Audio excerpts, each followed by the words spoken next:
Hello दोस्तों, मैं राजीव कुमार आप सभी को आरबी स्टडी पॉइंट पर फिर से स्वागत करता हूं। आशा करता हूं कि आप लोग अच्छे होंगे।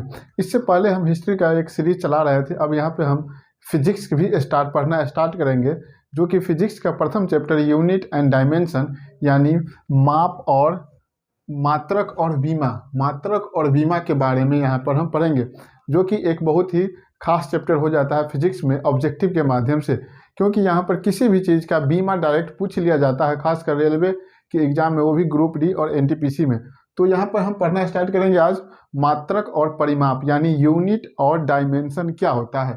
देखिए, सबसे पहले बात तो फिजिक्स होता क्या है। ऊर्जा तथा द्रव्य के बीच आपसी संबंध को ही फिजिक्स कहते हैं। ऊर्जा तथा द्रव्य के आपसी संबंध के बीच ही को ही फिजिक्स कहते हैं। जैसे भौतिक विज्ञान में मापक का अध्ययन होता है, जैसे माप तौल का इकाई क्या होता है मेन रूप से यहाँ पर, वो हम देखेंगे यूनिट एंड डायमेंशन चैप्टर में। तो ये यूनिट एंड डायमेंशन का पहला वीडियो है। इससे एक वीडियो और आएगा, उसमें यूनिट और डायमेंशन पूर्णतः समाप्त हो जाएगा। यानी यूनिट और डायमेंशन से जो भी क्वेश्चन पूछे जाएंगे वो 2 वीडियो में हम क्लियर करने का कोशिश करेंगे। ऐसे तक कुछ ऐसे भी, जैसे क्षेत्रफल क्या होता है, काइनेटिक एनर्जी वगैरह, इस सब का फॉर्मूला बेस्ड किस तरह से डायमेंशन निकाला जाता है, वो हम भी यहाँ पर सीखने का कोशिश करेंगे अगले वीडियो में। तो चलिए शुरू करते हैं। फिजिक्स ऊर्जा तथा द्रव्य के बीच के संबंध के जो अध्ययन होता है उसी को फिजिक्स कहते हैं। जैसे होता है, एक फॉर्मूला होता है E बराबर mc²। यहाँ पर c क्या है, c प्रकाश का वेग होता है। प्रकाश का वेग होता है जो कि होता है 3 × 10⁸ मीटर पर सेकेंड, और m इक्वल टू मास होता है। मास यानी द्रव वगैरह भी ले सकते हैं, यहाँ पर डायरेक्ट देखा जा सकता है। प्रकाश क्या है, एक ऊर्जा है। ऊर्जा और द्रव्य के बीच के अध्ययन को क्या कहते हैं, फिजिक्स कहते हैं। तो भौतिक विज्ञान मापक का अध्ययन ही फिजिक्स कहलाता है। सबसे पहले देखते हैं ब्रिटिश पद्धति। ब्रिटिश पद्धति को कहा जाता है FPS यानी फुट पाउंड सेकेंड। ब्रिटिश पद्धति को क्या कहा जाता है, फुट पाउंड सेकेंड कहा जाता है। यहाँ पर फुट से क्या लेंथ को मापा जाता है, लंबाई को, पाउंड से वेट को मापा जाता है, और वही सेकेंड से टाइम को मापा जाता है। सेकेंड से क्या मापा जाता है, टाइम को, पाउंड से वेट को, और फुट से लेंथ को मापा जाता है, यानी लंबाई को मापा जाता है। ब्रिटिश पद्धति FPS में फुट पाउंड सेकेंड होता है। यहाँ पर डायरेक्ट आपसे पूछा जाएगा ऑब्जेक्टिव में कि FPS किस देश की पद्धति है, यानी ब्रिटिश पद्धति है। FPS में S का मान क्या होता है, तो सेकेंड होता है। P का मान क्या होता है, तो पाउंड होता है। और F का मान क्या होता है, तो फुट होता है। उसके बाद देखते हैं फ्रेंच पद्धति। फ्रेंच पद्धति को CGS पद्धति, वेट एक मिनट, हाँ, फ्रेंच पद्धति को CGS पद्धति भी कहा जाता है, क्योंकि देखिए C से क्या होता है, सेंटीमीटर, G से ग्राम, और S से सेकेंड होता है। CGS पद्धति में सेंटीमीटर, ग्राम और सेकेंड, जो कि एक फ्रेंच पद्धति है, यानी फ्रांस द्वारा दिया गया था। फ्रेंच पद्धति को CGS पद्धति कहते हैं, जहाँ C से सेंटीमीटर यानी लेंथ मापा जाता है। सेंटीमीटर से क्या मापा जाएगा, लेंथ। ग्राम से क्या मापा जाएगा, वेट। और सेकेंड से क्या मापा जाएगा, तो टाइम मापा जाता है।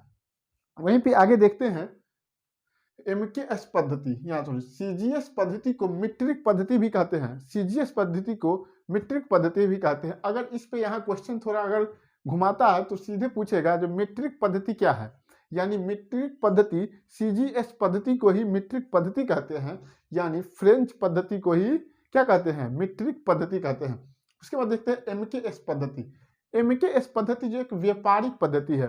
M से क्या होता है, मीटर, K से क्या हुआ, kg, और S से सेकेंड। यहाँ गौर करने वाली बात यह है, देखिएगा आप यहाँ पे हर जगह पे टाइम के लिए ही सेकेंड का ही यूज हुआ है। यानी तीनों पद्धति में, यानी ब्रिटिश पद्धति, फ्रेंच पद्धति या MKS पद्धति यानी व्यापारिक पद्धति, तीनों पद्धति में टाइम के लिए सेकेंड का यूज हुआ है। लेकिन वहीं पे यहाँ पर देखेंगे वेट के लिए फुट का हुआ है, यहाँ पे वेट के लिए kg का हुआ है, सॉरी लेंथ के लिए फुट का, यहाँ पर लेंथ के लिए मीटर का, और फ्रेंच पद्धति में लेंथ के लिए सेंटीमीटर का प्रयोग हुआ है। यहाँ पर आगे हम देखेंगे तो 1 इंच में कितना सेंटीमीटर होता है, चाहे 1 मीटर में कितना इंच होगा वगैरह, या क्या होगा आगे हम देखते हैं, देखेंगे। उसके MKS पद्धति को मीट्रिक पद्धति भी कहते हैं। मीट्रिक पद्धति, अगर मीट्रिक पद्धति पूछा जाए तो वो होगा CGS होगा, और मीट्रिक पद्धति पूछा जाए तो MKS पद्धति होता है। ठीक है, उसके बाद देखते हैं SI unit, system of international. SI unit क्या है, SI पद्धति क्या है, यानी सब देश, यहाँ पर ब्रिटिश का एक अपना पद्धति था, फ्रेंच का एक अपना पद्धति था, एक व्यापारिक पद्धति अपना था, इसीलिए यहाँ पे एक इंटरनेशनल पद्धति 1971 में माप तौल इकाई संगठन का एक बैठक हुआ 1971 में पेरिस, फ्रांस की राजधानी पेरिस में। वहां पर यह डिसाइड किया गया SI पद्धति चालू करने का मान्यता दिया गया, यानी डिसाइड किया गया। वहां पे मात्रक टोटल SI पद्धति में 7 और एक था एक संपूरक मात्रक। संपूरक मात्रक 2 थे और मात्रक कितने हुए, मूल मात्रक 7, जो कि फ्रांस में 1971 में फ्रांस की राजधानी पेरिस में इसका गठन हुआ था। उसके बाद देखते हैं यहाँ पर मूल मात्रक की संख्या कितनी है, 7, और संपूरक मात्रक की संख्या कितनी है, 2। मूल मात्रक में लंबाई के लिए मीटर, द्रव्यमान के लिए किलोग्राम, समय के लिए यहाँ पर भी देखिएगा सेकेंड, यानी सभी पद्धति में समय के लिए सेकेंड का ही यूज हुआ है, ये ध्यान देने योग्य बात है। वहां पे विद्युत धारा का अमीटर, तापमान का केल्विन, और ज्योति तीव्रता का कैंडेला, और पदार्थ का मोल, जो कि ये केमिस्ट्री का एक वर्ड है, पदार्थ में उसमें मोल का यूज होता है केमिस्ट्री में। ठीक है, उसके बाद देखिए लंबाई को किससे डोनेट किया, मीटर, इसको डोनेट किया जाता है स्मॉल एम से किसको डोनेट किया जाता है, लंबाई को, और लंबाई का क्या होता है, लेंथ होता है, यानी लंबाई का विमा क्या होगा, L होगा। ठीक है, उसके बाद देखते हैं द्रव्यमान को किलोग्राम से, इसका मूल मात्रक क्या हो गया, किलोग्राम, द्रव्यमान मूल राशि हुआ, इसका मूल मात्रक हो गया किलोग्राम, वहीं पे इसका सिंबल हो गया kg, और इसका डायमेंशन हो गया, यानी विमा हो गया कितना, विमा हो गया m। उसके बाद देखते हैं समय के लिए सेकेंड, इसको डोनेट करते हैं स्मॉल s से, इसका जो विमा हो गया वो हो गया t। उसके बाद देखते हैं विद्युत धारा को अमीटर से डोनेट किया जाता था, इसको कैपिटल A से सूचित किया जाता है, इसका बीमा भी क्या होगा, कैपिटल A ही होगा। वहीं पे देखते हैं तापमान को केल्विन से डोनेट किया जाता था, मूल मात्रक इसका केल्विन होता है तापमान का, और संकेत क्या होता है, K होता है, इसका बीमा भी K ही होगा। उसके बाद देखते हैं ज्योति तीव्रता का कैंडेला क्या होता है, मूल मात्रक कैंडेला होता है, और इसको कैपिटल C और स्मॉल d से डोनेट किया जाता है, इसका बीमा भी क्या होगा, C होगा। वहीं पे पदार्थ को मोल से, इसका पदार्थ का मूल मात्रक क्या होता है, मोल, इसको डोनेट करते हैं स्मॉल n से, और इसका कोई भी बीमा नहीं होता है, क्योंकि ये फिजिक्स का वर्ड ही नहीं है, यानी फिजिक्स में इसका उतना यूज नहीं होता, इसलिए इसका यहाँ पर कोई मूल मात्रक नहीं है, मूल मात्रक है, इसका कोई बीमा नहीं है। ठीक है, तो ये 7 हो गए, क्या हो गए, ये 7 हो गया मूल मात्रक। उसके बाद देखते हैं संपूरक मात्रक क्या होता है। जिससे संपूरक मात्रक में 2 होता है, एक होता है रेडियन और दूसरा होता है स्टेरेडियन। रेडियन को RAD इसका क्या होता है, मूल मात्रक होता है, और एक होता है स्टेरेडियन को डोनेट किया जाता है SR से, और रेडियन को डोनेट किया जाता है RAD से। वहां पर देखें रेडियन समतल कोण, रेडियन क्या मापता है, समतल कोण मापता है, वहीं पे स्टेरेडियन ठोस कोण मापता है। जैसे 1 मिनट देखेंगे आप, ये बुक हुआ, ये एक तरह से ठोस हुआ, अगर इसको पूरा लिया जाए तो इसको, अगर इसका कोण अगर मापना हो तो स्टेरेडियन से मापेंगे, लेकिन वहीं पर इसका सतह केवल ये क्या हो गया, एक आयत हो गया, अगर इसका कोण मापना हो तो रेडियन से मापते हैं। आशा करता हूं आप समझ गए होंगे। उसके बाद देखते हैं आगे, इसको पुनः एक बार रिकॉल कर लेते हैं, उसके बाद फिर आगे देखेंगे। ठीक है, यहाँ पे देखते हैं फिजिक्स क्या है, द्रव्य और ऊर्जा के बीच के अध्ययन को फिजिक्स कहते हैं। भौतिक विज्ञान का मापक क्या कहलाता है, अध्ययन भौतिक विज्ञान मापक का अध्ययन को ही फिजिक्स कहते हैं। उसके बाद देखते हैं ब्रिटिश पद्धति, फुट पाउंड सेकेंड। ब्रिटिश पद्धति को क्या कहा जाता है? Foot pound second. एफ यहाँ पर क्या डिनोट करता है? लंबाई को यानी फुट, एफ डिनोट करता है पाउंड यानी वेट को, और एस डिनोट करता है टाइम यानी सेकेंड को। वहीं पर देखते हैं फ्रेंच पद्धति, CGS, यहाँ पर लेंथ सेंटीमीटर और जी से ग्राम हो गया, एस से क्या हो गया? सेकेंड हो गया। फ्रेंच पद्धति को ही मीट्रिक पद्धति कहा जाता है। उसके बाद देखते हैं MKS पद्धति। MKS पद्धति में एम क्या डिनोट करता है? मीटर को, के क्या केजी को, और टाइम सेकेंड को। वो MKS पद्धति को मीट्रिक पद्धति कहते हैं, वहीं पे CGS पद्धति को मीट्रिक पद्धति कहते हैं। उसके बाद देते हैं SI सिस्टम। SI यूनिट क्या होता है? सन 1971 में फ्रांस की राजधानी पेरिस में एक समझौता हुआ था, उसके तहत SI पद्धति को मान्यता मिला था। इसमें मूल मात्रक कितने थे? 7। एक थे संपूरक, 2 थे संपूरक मात्रक। यहाँ पे मूल मात्रक में लंबाई, द्रव्यमान, समय, धारा, तापमान, ज्योति तीव्रता, पदार्थ वगैरह ये सब है। लंबाई को मीटर से, द्रव्यमान इसका किलोग्राम, द्रव्यमान को किलोग्राम होता है, समय का सेकेंड, धारा का, विद्युत धारा का क्या होता है? अमीटर होता है, तापमान का केल्विन हुआ, और ज्योति तीव्रता का कैंडेला हुआ, पदार्थ का मोल होता है। उसके बाद देखते हैं संकेत इसका क्या होता है? लंबाई का m से होता है, द्रव्यमान का kg हुआ, समय का s हुआ, धारा का, विद्युत धारा का कैपिटल A हुआ, और तापमान का केल्विन यानी K हुआ, ज्योति तीव्रता का कैपिटल C स्मॉल d होता है, और पदार्थ का होता है n होता है। ठीक है। उसके बाद देखते हैं संपूरक मात्रक देखे थे, रेडियन और स्टेरेडियन। रेडियन में समतल कोण यानी आयत का कोण, और स्टेरेडियन में ठोस कोण यानी क्या होता है? जैसे घन का कोण या घनाभ का कोण का अगर मापना हो तो स्टेरेडियन में आएगा। यहाँ पर नोट देखते हैं, सभी प्रणाली में MKS हो, CGS हो, SI हो, FPS हो, सभी प्रणाली में समय के लिए S का ही प्रयोग होता है, यानी सेकेंड का ही प्रयोग होता है। उसके बाद यहाँ देखते हैं द्रव्यमान व्युत्पन्न मात्रक। व्युत्पन्न मात्रक क्या होता है? 2 या 2 से अधिक मूल मात्रक के मिलने से कोई अन्य मात्रक क्रिएट होता है, उसे क्या कहा जाता है? व्युत्पन्न मात्रक कहा जाता है, यानी डेरिवेटिव यूनिट कहा जाता है। ठीक है। 2 या 2 से अधिक मूल मात्रक के मिलने के बाद जो भी नई मात्रक का जनरेट होता है उसे क्या कहते हैं? व्युत्पन्न मात्रक कहते हैं। जैसे क्षेत्रफल का क्या होता है?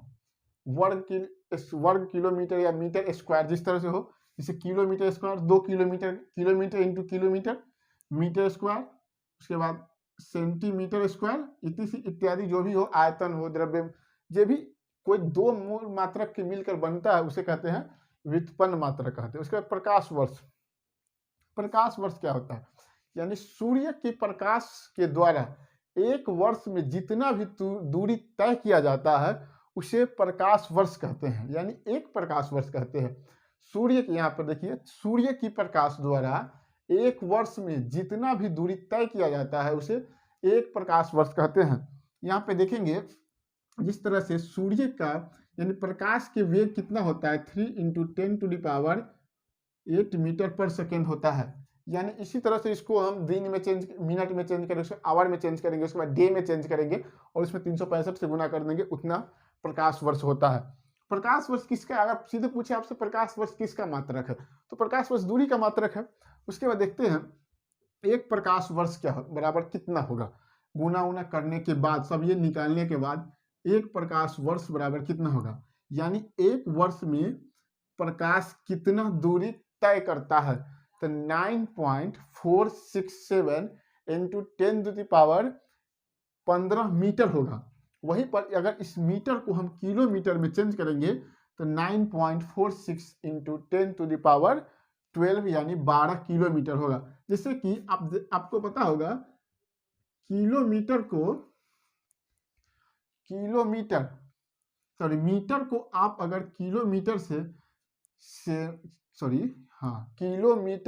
मीटर को अगर आप किलोमीटर में चेंज करते हैं तो क्या करना पड़ता है? सिंपल सी बात है, उसमें 1000 से भाग देना पड़ेगा, यानी 1000 यानी 3 जीरो, तो 3 जीरो यहां से घटा लेंगे तो कितना आएगा?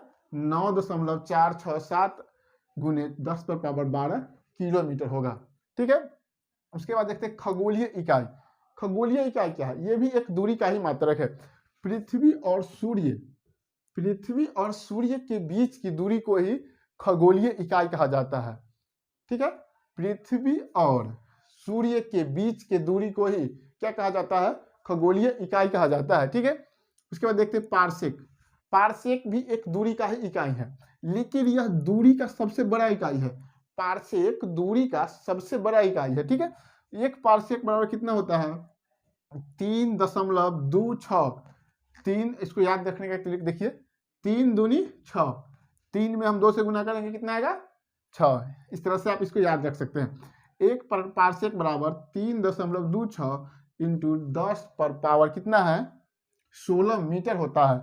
वहीं जब इस प्रकाश वर्ष को, सॉरी, इस पारसेक को हम अगर प्रकाश वर्ष में चेंज करते हैं तो एक पारसेक बराबर 3.26 प्रकाश वर्ष होता है।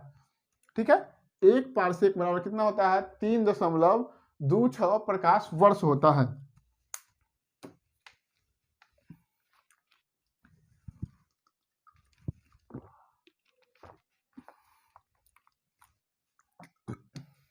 ठीक है, उसके बाद इसको एक बार पुनः देखते हैं, उसके बाद इसको याद करने का कोशिश करेंगे। व्युत्पन्न मात्रक क्या होता है? यानी 2 या 2 से अधिक मूल मात्रक के मिलने से जो एक नया मात्रक जनरेट होता है उसे ही क्या कहा जाता है? व्युत्पन्न मात्रक कहा जाता है। उसके बाद देखिए प्रकाश वर्ष। प्रकाश वर्ष क्या है? प्रकाश वर्ष एक दूरी की ही इकाई है, यानी प्रकाश द्वारा, सूर्य के प्रकाश द्वारा एक वर्ष में जितना दूरी तय किया जाता है उसे ही प्रकाश वर्ष कहा जाता है। यानी एक प्रकाश वर्ष बराबर 9.467 गुने 10 पर पावर 15 मीटर होगा। अगर उसी को हम किलोमीटर में चेंज करेंगे तो 9.467 इंटू 10 पर पावर कितना होगा? 12 किलोमीटर होगा। उसके बाद देखते हैं खगोलीय इकाई। पृथ्वी और सूर्य की बीच की दूरी को ही क्या कहा जाता है? खगोलीय इकाई कहा जाता है। ठीक है, खगोलीय इकाई किसको कहता है? पृथ्वी और सूर्य के बीच की दूरी को क्या कहा जाता है? खगोलीय इकाई कहा जाता है। उसके बाद देखते हैं पारसेक। पारसेक क्या होता है? ये भी एक दूरी मापने की ही इकाई होती है, जो कि दूरी मापने की इकाई में सबसे बड़ी इकाई होती है। यहाँ पर देखते हैं 1 पारसेक बराबर कितना होता है? 3.26 गुने 10 पर पावर 16 मीटर। इसको याद कैसे करेंगे? 3 दूनी 6, यानी 3 इंटू 2 इक्वल टू 6, 3 दूनी 6। ठीक है, उसके बाद एक पारसेक बराबर, इसको अगर प्रकाश वर्ष में चेंज करेंगे 3.26 प्रकाश वर्ष होता है। ठीक है, कुछ प्रमुख मात्रक को हम चेंज कैसे करेंगे, इसको याद ही करना है, इसका कोई उपाय नहीं है। अगर आप इसको याद कर लेंगे तो अच्छा होगा, क्योंकि ये ऑब्जेक्टिव में डायरेक्ट पूछ दिए जाते हैं। एक बैरल बराबर कितना होगा? 159 लीटर। आप लोग न्यूज में सुनते होइएगा कि आज कच्चे तेल का भाव इतना बैरल, इतना डॉलर प्रति बैरल रहा। यहाँ पर बैरल बराबर 159 लीटर होता है। एक गैलन बराबर कितना होगा? 3.8 लीटर होगा। एक फैदम क्या होता है? एक फैदम बराबर 6 फीट को, अगर 1 फीट में 12 इंच होता है, अगर 6 फीट को इकट्ठे एक फैदम कहा जा सकता है, यानी एक फैदम इक्वल टू 6 फीट होता है। उसके बाद देखते हैं 1 फीट। 1 फीट में कितने इंच? 12 इंच होगा। 1 इंच में कितना सेंटीमीटर? 2.54 सेंटीमीटर होता है। वहीं पर एक कैरेट में, देखिए यहाँ पे एक बात आपको कंफ्यूज नहीं होना है, कैरेट में सोने की शुद्धता मापी जाती है, लेकिन वहीं पे हीरे का अगर वजन कहा जाए तो कैरेट में ही मापा जाता है। हीरे का वजन 1 कैरेट बराबर 0.2 ग्राम होता है। कैरेट में, यहाँ पर एक बात ध्यान रखना है आपको, कैरेट में यानी कैरेट सोने की शुद्धता कैरेट में, और हीरा का वजन कैरेट में मापा जाता है। 1 कैरेट बराबर 0.2 ग्राम होता है। ठीक है, उसके बाद देखते हैं 1 पाउंड। पाउंड बराबर 1 पाउंड बराबर 453.6 ग्राम होता है। 1 पाउंड बराबर 453.6 ग्राम होता है। 1 केजी में कितना ग्राम होता है? 1000 ग्राम होता है। वहीं पे 1 मील में 1600 मिलीमीटर होता है, और 1 किलोमीटर में 1000 मीटर होता है, और 1 नॉटिकल मील में 1852 मीटर होता है, और एक चेन में कितना होता है? एक चेन में 22 गज होता है। जो जमीन मापने वाली जो चेन होती है उसकी टोटल अगर लंबाई को अगर जोड़ा जाए तो इसमें कितना होगा? 22 गज होता है। ठीक है, उसके बाद देखते हैं 1 पारलेग। 1 पारलेग क्या होता है? यानी ऐसा 10 चेन को मिलाकर अगर जोड़ा जाए तो उसे कहते हैं एक पारलेग कहा जाता है। ठीक है, उसके बाद देखते हैं एक हेक्टर। एक हेक्टर क्या होता है? अगर 100 मीटर लंबा और 100 मीटर चौड़ा जमीन के टुकड़े को अगर नापा जाए तो वो होता है एक हेक्टर। वहीं पे एक बीघा अगर पूछता है तो 22 गज इंटू 22 गज इक्वल टू होता है एक बीघा। और एक एकड़ में अगर कहा जाए तो 110 गज इंटू 110 गज बराबर होता है एक बीघा। ठीक है, इसको एक बार पुनः देखते हैं। देखते एक बैरल बराबर कितना होगा? 159 लीटर। एक बैरल बराबर 159 लीटर, इसको याद करना है चाहे जिस भी हाल में हो। एक बैरल बराबर 159 लीटर। एक गैलन बराबर 3.8 लीटर होता है। एक फैदम बराबर 6 फीट होगा। वहीं पे एक फीट बराबर 12 इंच होगा। एक इंच बराबर 2.254 सेंटीमीटर होगा। और एक कैरेट बराबर यहाँ पर 0.2 ग्राम होता है। कैरेट में क्या मापते हैं? सोने की शुद्धता और हीरे का वजन भी कैरेट में। यहाँ पे एक पाउंड बराबर कितना होगा? 453.6 ग्राम होता है। वहीं पर 1 केजी बराबर 1000 ग्राम होता है। एक माइल बराबर 1600 मीटर होता है। और 1 किलोमीटर बराबर होता है 1000 मीटर। वहीं पर एक नॉटिकल मील बराबर होगा 1852 मीटर, यानी 1.852 किलोमीटर। उसके बाद देखते हैं एक चेन में टोटल कितना होगा? 22 गज। और एक पारलेग में कितना होता है? 10 चेन होता है। और एक हेक्टेयर को अगर 100 मीटर इंटू 100 मीटर बराबर एक हेक्टेयर। और एक बीघा बराबर 44 गज इंटू 44 गज इक्वल टू एक बीघा होता है। और एक एकड़ बराबर 110 गज इंटू 110 गज बराबर एक एकड़ होता है। ठीक है, तो यहाँ पर हम इतना कुछ देखें। उसके बाद अगले वीडियो में हम देखेंगे किस तरह से किसी भी भौतिक इकाई का किसी माप का जो किस तरह से हम बीमा निकालते हैं वो अगले वाले वीडियो में देखेंगे। याद करने की जरूरत नहीं बीमा है, आपको केवल फार्मूला याद होना चाहिए। यहाँ पर एक बात याद होना चाहिए आपको, केवल लंबाई को एल लंबाई के लिए अगर बीमा कहा जाए तो एल, द्रव्यमान के लिए तो एम, और समय के लिए तो टी, एम्पियर के लिए तो ए। ऐसे ये सब उतना नहीं पूछेगा, ये नहीं पूछता। मेन ये आपको 3 याद होना चाहिए। लंबाई के लिए एल, मास के लिए एम, और टाइम के लिए टी। ठीक है, तो आने वाले अगले वीडियो में हम किस तरह से किसी भी फॉर्मूला का हम बीमा निकाल सकते हैं, जिसे मीटर पर सेकेंड स्क्वायर। ये क्या होता है? मीटर पर सेकेंड स्क्वायर होता है त्वरण का बीमा क्या होगा? मीटर पर सेकेंड स्क्वायर। यहाँ पर देखेंगे मीटर का क्या होगा? मीटर को हम लेंथ के लिए क्या है यहाँ पे देखते हैं। लेंथ लंबाई के लिए एल होगा बटे, यहाँ पर टाइम के लिए क्या है? टी है। टी का क्या है? स्क्वायर है। ठीक है, अगर इसको हम बीमा में ऊपर नीचे नहीं रहेगा, दोनों एक ही सीध में लिखना है, तो एल के लिए क्या होगा? एल। ठीक है, और टाइम के लिए क्या होगा? टाइम के लिए तो ये टी होगा। और ये जब ऊपर करेंगे तो ये क्या हो जाएगा? -2 हो जाएगा। इसी को क्या कहेंगे? एक्सेलरेशन का अगर बीमा पूछा था तो एल टी इनवर्स 2 होता है। इसी तरह से हम आने वाले वीडियो में सभी फॉर्मूला का बीमा निकाल करके आपको दिखाएंगे या सिखाएंगे। ठीक है, अगर आपको ये वीडियो अच्छा लगा हो तो आप लाइक, शेयर और सब्सक्राइब करना ना भूलें। ये वीडियो चाहे ये unit and dimension chapter group D के लिए और एनटीपीसी के लिए उपयोगी होगा। धन्यवाद। जय हिंद।